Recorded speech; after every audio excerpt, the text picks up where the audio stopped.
I'm Gene Pickarz. I'm a longtime contracting officer for decades, and I'm one of the instructors for Pickarz. I'm also the lead course developer and one of the lead instructors for the class that's coming up pretty soon.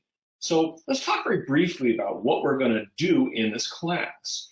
So the course is designed not only to learn the fundamentals about writing a statement of work, but more important, how that SOW reflects the basic reason why we're trying to do a contract in the first place. In other words, what are we trying to do?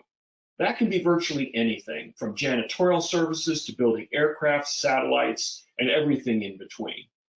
But you don't want to get ahead of yourself. It's important to understand that the requirements of the customer is what's built into the statement of work. And that represents the amount of risk to both parties to the contract. We're going to look at how risk is divided between the parties to the contract and how the SOW reflects and manages that risk.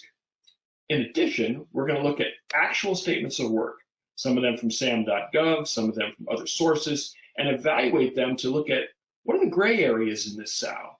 What are the risky areas?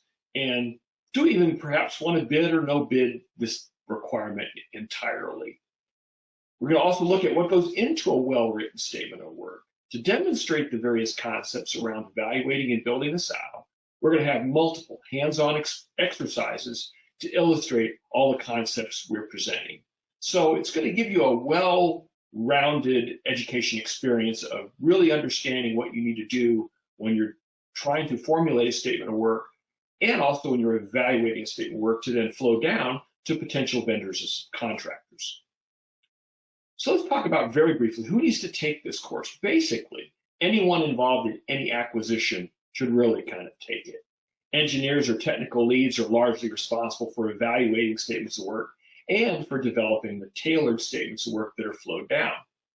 Finance leads need to understand how SOWs are structured to identify the price and appropriate skill sets needed to complete the work.